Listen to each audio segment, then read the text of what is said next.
Hello friend, फिर से बहुत बहुत स्वागत है आप सभी का आपका अपना यूट्यूब चैनल मेजर टारगेट पर। तो प्यारे बच्चों, जैसा कि आप सभी को पता है कि आपका सेंटर परीक्षा जो है ना, यहाँ पे आपका स्टार्ट होने वाली 2025 को, जो नवंबर से स्टार्ट होने वाली 19 नवंबर से है। और यहाँ पे हिंदी का बिल्कुल ओरिजिनल क्वेश्चन पेपर को लेके आ चुके हैं। और ये मेरे पास बिल्कुल जो है ना प्यारे बच्चों, हूबहू ओरिजिनल क्वेश्चन पेपर को बतलाने वाले हैं। इसमें जितने भी क्वेश्चन आंसर बतलाएंगे ना, बिल्कुल यहाँ पे 100% 100% सही और सटीक बताएंगे। जैसा कि आप सभी को पता है कि सेंटर परीक्षा में जो है ना, आपका जो प्रश्न पत्रों का जो सेट होता है, ये आपका सेट कोड ए होता है, ठीक है। और यहाँ पे सब्जेक्ट कोड 101 रहेगा सभी का। और यहाँ पे सारा जितने भी यहाँ पे पूरे बिहार में जितने भी स्कूल है ना, सभी स्कूलों में सेम क्वेश्चन पेपर रहेंगे, ठीक है। तो यहाँ पे आप लोग क्या कीजिएगा कि जितने भी विद्यार्थी 19 नवंबर को आपका एग्जाम स्टार्ट होने वाली है, 19 नवंबर को जिस भी विद्यार्थी का एग्जाम है हिंदी का, तो आप इस क्वेश्चन पेपर को अच्छी तरीके से रट लेते हैं, एक एक क्वेश्चन को अच्छी तरीके से याद कर लेते हैं ना, तो फिर आपसे एक भी क्वेश्चन नहीं छूटेगा। यहाँ पे हम टोटली जो है ना 50 ऑब्जर्व क्वेश्चंस का आंसर सही और सटीक बतलाएंगे। आप कोशिश कीजिएगा एक एक क्वेश्चंस का आंसर जो है ना, आप हमें कमेंट सेक्शन में कमेंट जरूर कीजिएगा। और बाद में ये भी बताइएगा कि 50 क्वेश्चंस में से आपको पहले से कितना परसेंट का सही और सटीक आंसर याद है। जैसे कि आपको पता है कि आपके एग्जाम में फुल मार्क्स 100 रहेंगे हिंदी के, और यहाँ पे 100 ऑब्जर्व क्वेश्चंस पूछे जाएंगे, जिनमें से आपको केवल 50 का ही उत्तर देना है, ठीक है। तो फटाफट से कॉपी कलम लिखिए लीजिए, और एक एक क्वेश्चंस का आंसर जो है ना, आप यहाँ पे लिखने का कोशिश कीजिएगा। और यहाँ पे आपका जो है जो परीक्षा का निर्देश यानी कि निर्देशांक दिया हुआ रहेगा। और यहाँ पे आप सभी को पता है कि 1 से लेकर 100 तक ऑब्जर्व क्वेश्चंस रहेंगे, और जिनमें से आपको केवल 50% का ही उत्तर देना है, ठीक है। तो आइए देखते हैं पहले एक एक क्वेश्चंस का आंसर फटाफट से आप लोग को बतलाने की कोशिश करते हैं, और कोशिश कीजिए क्लास में ही सभी क्वेश्चंस को याद करने का ना। तो प्यारे बच्चों, देख सकते हैं आज का जो फर्स्ट प्रश्न आपको दिख रहा है ना, कि यहाँ पे आपसे पूछा जा रहा है कि भीमराव अंबेडकर की दृष्टि में लोकतंत्र के लिए क्या आवश्यक है। तो प्यारे बच्चों, भीमराव अंबेडकर की दृष्टि में लोकतंत्र के लिए जो आवश्यक है ना प्यारे बच्चों, लोगों में पारस्परिक श्रद्धा और सम्मान का भाव हो, ठीक है। यानी कि यहाँ पे ऑप्शन नंबर डी जो है पहले, ऑप्शन नंबर डी बिल्कुल ही करेक्ट आंसर हो जाएगा। अब आइए बाबू देखते हैं यहाँ पे दूसरा नंबर प्रश्न, जो कि काफ़ी इंपॉर्टेंट है। और ये सभी क्वेश्चंस आपके लिए जो है ना 19 नवंबर को पूछे ही जाएंगे। आप कोशिश कीजिएगा क्वेश्चंस को अच्छी तरीके से याद करने का। तो प्यारे बच्चों, यहाँ पे देख सकते हैं दूसरा नंबर प्रश्न ये कराएगा, आपको बताना है कि the rise and fall of the women के लेखक कौन है, ठीक है। तो इनके जो लेखक है ना पैरोचो, गिरधर है। कौन है पैरोचो, यहाँ पे सॉरी पैरोचो, बाबा साहब भीमराव अंबेडकर है। ऑप्शन नंबर ए जो है ना इसका करेक्ट आंसर हो जाएगा। अब आइए बाबू देखते हैं यहाँ पे तीसरा नंबर प्रश्न आपसे ये पूछा जा रहा है कि विष के दांत कहानी का जो प्रमुख पात्र है ना बाबू, कौन है। तो विष के दांत कहानी के जो प्रमुख पात्र है गिरधर है, जो कि यहाँ पे ऑप्शन नंबर सी इसका करेक्ट आंसर हो जाएगा। अब आइए पैरोचो देखते हैं यहाँ पे नेक्स्ट क्वेश्चन। आप कोशिश कीजिए एक एक क्वेश्चन का आंसर बढ़िया तरीके से याद करने का। यहाँ पे आपको बताना है कि दैवत विज्ञान क्या है। तो पहले जो दैवत विज्ञान जो है ना, यह देव विज्ञान है, जो कि यहाँ पे ऑप्शन नंबर सी में आपका दिया हुआ। देखिए यहाँ पे पांचवा नंबर प्रश्न आपको बताना है कि नाखूनों को किससे रगड़कर लाल और चिकना बनाया जाता है, ठीक है। तो पहले जो मोम और अलता से, यानी कि यहाँ पे ए वाला ऑप्शन इसका करेक्ट आंसर हो जाएगा। अब आइए बाबू देखते हैं यहाँ पे नेक्स्ट क्वेश्चन। देखिएगा यहाँ पे अगला प्रश्न ये कराया कि आपको बताना है कि दारिश क्या है। जो दारिश है क्या है, जो प्राचीनतम सोने के सिक्के है, जो कि यहाँ पे ऑप्शन नंबर डी में आपका दिया हुआ है। यहाँ पे डी वाला विकल्प इसका सही उत्तर हो जाएगा। अब देखिए पैरो जो अगला क्वेश्चन आपसे पूछा जा रहा है कि काशी को किस नगरी के रूप में माना जाता है। तो पैरो जो बताइए काशी को किस नगरी के रूप में माना जाता है। तो आप बोलेंगे सर जी काशी को जो है ना देव नगरी के रूप में माना जाता है, जो कि यहाँ पे देख सकते हो ऑप्शन नंबर सी में ही आपका दिया हुआ है। अब आइए बाबू देखते हैं यहाँ पे नेक्स्ट क्वेश्चन। देखिए यहाँ पे अगला क्वेश्चन ये कराया कि आपको बताना है कि सिख थक का अर्थ क्या होता है। तो पैरोचो आप बताइए सिख थक का जो अर्थ होता है ना पैरोचो, क्या होता है, मोम होता है। यानी कि यहाँ पे ए वाला ऑप्शन इसका राइट आंसर हो जाएगा। देखिए पैरोचो अगला क्वेश्चन आपको बताना है कि बहादुर ने माँ के रूप में रुपयों में कितने रुपयों में से कितने रुपये निकाल लिए थे, ठीक है। तो पैरोचो कितने रुपये निकाल लिए थे, तो यहाँ पे 2 रुपये निकाल लिए थे, जो कि यहाँ पे देख सकते हैं ऑप्शन नंबर बी इसका राइट आंसर हो जाएगा। अब आइए बाबू देखते हैं यहाँ पे अगला प्रश्न ये कराया कि आपसे पूछा जा रहा है कि परंपरा का मूल्यांकन शीर्षक पाठ किसके द्वारा लिखा गया है। यानी कि ये जो परंपरा का मूल्यांकन है ना पैरोचो, ये पाठ किसके द्वारा लिखा गया है। तो ये जो है पैरोचो रामविलास शर्मा के द्वारा लिखा गया है। यहाँ पे देख सकते हैं बाबू ऑप्शन नंबर सी इसका राइट आंसर हो जाएगा। देखिए यहाँ पे अगला प्रश्न है आपसे ये पूछा जा रहा है कि जीत जीत में निरखा पाठ के केंद्र में है। यानी कि जो है पैरोचो किस पाठ के केंद्र से है, तो आपको पता होगा पैरोचो ये बिरजू महाराज पाठ के केंद्र में है। यानी कि यहाँ पे ए वाला ऑप्शन इसका राइट आंसर हो जाएगा। अब आइए पैरोचो देखते हैं यहाँ पे नेक्स्ट क्वेश्चन। यहाँ पे देखिएगा बाबू अगला प्रश्न ये कराया कि आपको बताना है कि यंग इंडिया के संपादक है। तो यंग इंडिया के जो संपादक है ना बाबू कौन है। तो आप बोलेंगे सर जी यंग इंडिया के जो संपादक है इसके संपादक महात्मा गांधी जी है, जो कि यहाँ पे ऑप्शन नंबर बी इसका राइट आंसर हो जाएगा। प्यारे बच्चों देखिए यहाँ पे अगला प्रश्न आपसे ये पूछा जा रहा है कि शेक्सपियर जो है ना किस भाषा के कवि है। तो शेक्सपियर जो है ना प्यारे बच्चों ये किस भाषा के कवि है, तो ये लैटिन भाषा के कवि है। ऑप्शन नंबर बी इसका राइट आंसर हो जाएगा। अब आइए प्यारे बच्चों देखते हैं यहाँ पे नेक्स्ट क्वेश्चन। यहाँ पे देखिएगा प्यारे बच्चों अगला प्रश्न ये कराया कि आपको बताना है कि तीसरा साक्ष्य पुस्तक किसके द्वारा लिखी गई है। यानी कि ये तीसरा साक्ष्य जो पुस्तक है ना प्यारे बच्चों ये किसके द्वारा लिखी गई है, तो अशोक वाजपेयी के द्वारा लिखी गई है, जो कि यहाँ पे देख सकते हैं बाबू ऑप्शन नंबर ए इसका राइट आंसर हो जाएगा। देखिए यहाँ पे नेक्स्ट क्वेश्चन क्या कराया कि यहाँ पे आपको बताना है कि राष्ट्रीयकूट शासक कहाँ के रहने वाले थे। यानी कि ये राष्ट्रीयकूट शासक जो है ना फिर ये कहाँ के रहने वाले थे, ये जो है ना बाबू कहाँ के रहने वाले, तो ये कर्नाटक के रहने वाले थे। यहाँ पे बी वाला ऑप्शन इसका राइट आंसर हो जाएगा। आप जो है ना बाबू एक एक क्वेश्चन को अच्छी तरीके से याद कर लीजिए या फिर कॉपी में नोट डाउन कर सकते हैं। यहाँ पे आप सभी से पूछा जा रहा है कि ट का उच्चारण स्थान क्या है। तो पैरोचो ट का जो उच्चारण स्थान है ना पैरोचो क्या है, मूर्धा है। यानी कि यहाँ पे देख सकते हैं ऑप्शन नंबर ए इसका करेक्ट आंसर हो जाएगा। देखिए पैरोचो अगला प्रश्न ये कराएगा कि आपको बताना है कि नायक का जो सही संधि विच्छेद है। तो यहाँ पे संधि विच्छेद से भी प्रश्न हर प्रत्येक वर्ष पूछे ही जाते हैं। तो यहाँ पे नायक का जो संधि विच्छेद है ना पैरोचो क्या होंगे, तो नई जोड़ अक हो जाएंगे, जो कि यहाँ पे देख सकते हैं बाबू ऑप्शन नंबर बी में आपका दिया हुआ है। अब आइए पैरोचो देखते हैं यहाँ पे नेक्स्ट क्वेश्चन। पैरोचो अगर यहाँ पे देखा जाए 18 नंबर प्रश्न यहाँ पे शुद्ध शब्द पूछा जा रहा है। तो इनमें से शुद्ध शब्द कौन है, मरण है या फिर रुगन है या फिर वनवास है या फिर रसायन है। तो पैरोचो यहाँ पे शुद्ध शब्द जो है ना पैरोचो वनवास है, जो कि देख सकते हो ऑप्शन नंबर सी में आपका दिया हुआ है। अब आइए पैरोचो देखिए यहाँ पे अगला प्रश्न आपसे ये पूछा जा रहा है कि श्याम शब्द है। तो प्यारे बच्चों यहाँ पे श्याम एक प्रकार का व्यक्ति का नाम है।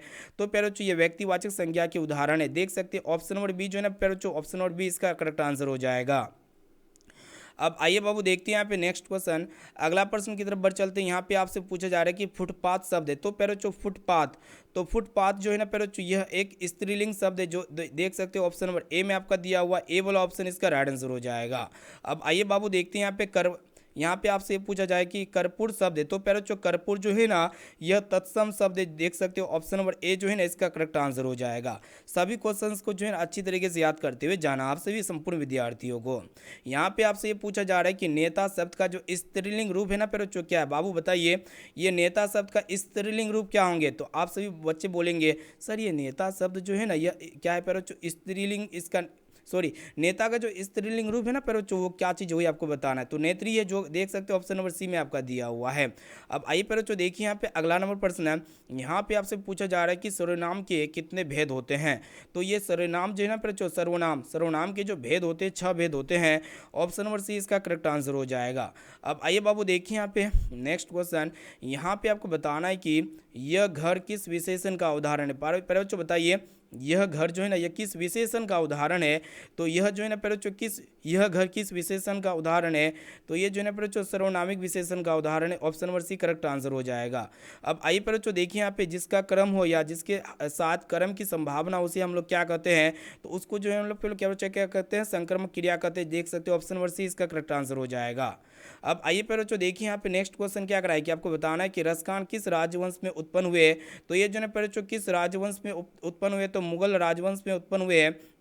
देखिए यहाँ पे अगला प्रश्न है कि मोमन मानिक ले गयो मतलब चितई चोर नंदनन किस कविता की पंक्ति। यानी कि ये पंक्ति जो है ना पैरोचो किस कविता की है। तो ये प्रेम एनी श्री राधिका की पंक्ति यहाँ पे ऑप्शन नंबर सी इसका करेक्ट आंसर हो जाएगा। अब आइए पैरोचो देखिए यहाँ पे नेक्स्ट क्वेश्चन। यहाँ पे अगर देखा जाए अगला प्रश्न यहाँ पे आपसे पूछा जा रहा है कि कुंवर नारायण की कविता, यानी कि कुंवर नारायण जो है ना पैरोचो कौन सी कविता है। तो ये वृक्ष की हत्या, एक वृक्ष की हत्या की कविता, यानी कि ऑप्शन नंबर बी इसका राइट आंसर हो जाएगा। यहाँ पे आपसे पूछा जा रहा है कि प्रेमघन अपना आदर्श किसे मानते थे। तो पैरोचो ये अपना आदर्श जो है ना भारत तेंदु हरिश्चंद्र को मानते थे, जो कि यहाँ पे ए वाला ऑप्शन इसका करेक्ट आंसर हो जाएगा।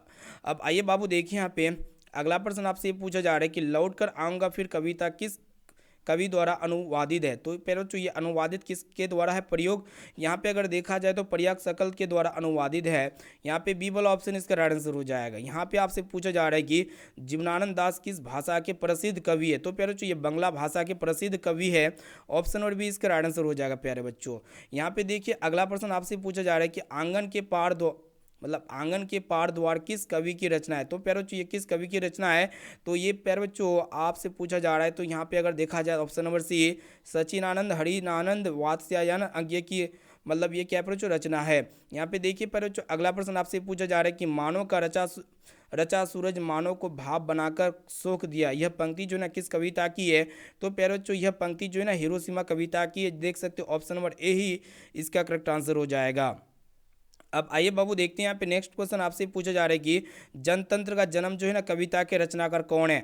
तो प्यारे बच्चों बताइए। तो यहाँ पे यहाँ पे अगर देखा जाए जनतंत्र का जन्म जो है ना इस कविता के रचनाकार कौन है? तो प्यारे बच्चों रामधारी सिंह दिनकर है। देख सकते हो ऑप्शन नंबर सी इसका आंसर हो जाएगा।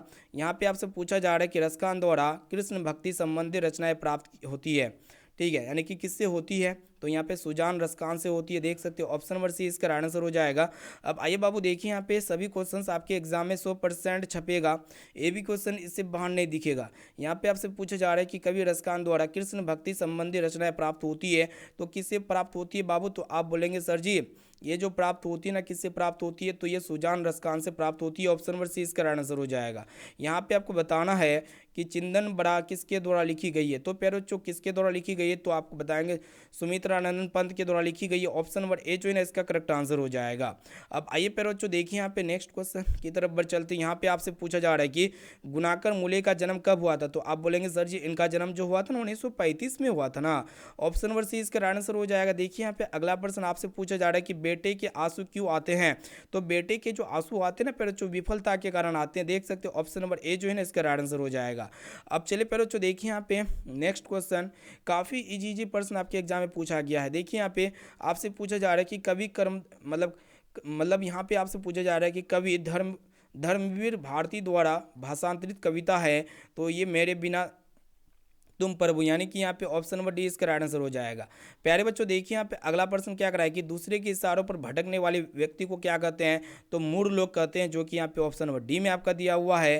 प्यारे बच्चों यहाँ पे अगर देखा जाए पूछ रहा है कि परले शब्द में उपसर्ग है। तो प्यारे बच्चों उपसर्ग जो होता है ना किसी भी शब्द के शुरू में लगा रहता है, परे परे पर हो जाएगा इनमें उपसर्ग। और देखिए यहाँ पे अगला प्रश्न आपसे पूछा जा रहा है कि पहाड़ शब्द का विशेषण है। तो पहाड़ का जो विशेषण होता है पहाड़ी ना होता है जी। ऑप्शन नंबर यहाँ पे बी, ऑप्शन नंबर बी इसका करेक्ट आंसर हो जाएगा। अब आइए बाबू देखते हैं यहाँ पे नेक्स्ट क्वेश्चन की तरफ बढ़ चलते हैं। यहाँ पे पूछा जा रहा है कि निर्भय शब्द का, यहाँ पे आपसे पूछा जा रहा है कि निर्भय शब्द जो है ना कौन सा समास है? तो निर्भय शब्द जो है ना पहले ये जो है समास है कौन सा समास है? अविभाव समास है। ऑप्शन नंबर बी इसका राइट आंसर हो जाएगा। और यहाँ पे आपको कहा जा सकता है कि किस पदबंध का उदाहरण है? यहाँ पे क्या कहा जा सकता है कि किस पदबंध का उदाहरण है? तो प्यारे बच्चों ये जो है ना क्रिया पदबंध का उदाहरण, जो कि ऑप्शन नंबर सी में आपका दिया हुआ है। अब आइए बाबू देखते हैं यहाँ पे अगला प्रश्न है। यहाँ पे आपसे पूछा जा रहा है कि आगामी शब्द का विलोम है। तो प्यारे बच्चों आगामी शब्द का जो विलोम होता है ना प्यारे बच्चों का चीज होता है, विगत ना होता है। यहाँ पे देख सकते हो ऑप्शन नंबर बी इसका राइट आंसर हो जाएगा। देखिए यहाँ पे अगला प्रश्न क्या कराए कि यहाँ पे आपसे पूछा जा रहा है कि जो मापा ना जा सके क्या एक शब्द है? जो मापा ना जा सके इसके लिए एक शब्द क्या होते हैं प्यारे बच्चों? अपरिमेय ना होते हैं। अब आइए प्यारे बच्चों देखते हैं यहाँ पे नेक्स्ट क्वेश्चन। यहाँ पे आपसे पूछा जा रहा है कि अपने पैरों पर खड़ा होना मुहावरे का अर्थ क्या होता है? अब देखिए यहाँ मुहावरा आपके एग्जाम में तो पूछे ही जाते हैं। तो अपने पैरों पर खड़ा होना मुहावरे का जो सही और सटीक अर्थ होता है ना क्या होता है प्यारे बच्चों? स्वावलंबी होना होता है, जो कि यहाँ पे ऑप्शन नंबर बी में आपका दिया हुआ, इसलिए बी वाला ऑप्शन इसका करेक्ट आंसर हो जाएगा। तो प्यारे बच्चों यहाँ पे हम जो है टोटली 46% लेके आए हुए, ठीक है। बाकी प्रश्न इसलिए नहीं दिए, यहाँ बाकी प्रश्न जो है ना पहले नहीं बता सकते, इसलिए आप लोग क्या कीजिएगा बाकी प्रश्न का आंसर ले सकते हैं। सबसे पहले आप हमारे व्हाट्सएप नंबर लीजिए, मेरा व्हाट्सएप नंबर पे आप हेलो कीजिए, व्हाट्सएप ग्रुप में जुड़ जाइए। वहाँ पे जो है ना टोटली सब्जेक्ट का यहाँ पे क्वेश्चन पेपर हम आपको प्रोवाइड कर देंगे, ठीक है ना। तो क्लास यहाँ पे अब रेगुलर होगा पहले, जो क्लास का टाइमिंग हम आपको बता देंगे, ठीक है ना। जब तक के लिए जो विद्यार्थी क्लास को लाइक नहीं किए तो क्लास को लाइक कर दीजिए, चैनल पर नए हैं तो चैनल को सब्सक्राइब कर लीजिए। तो फिर मिलते हैं पहले अगले क्लास में। Thank you.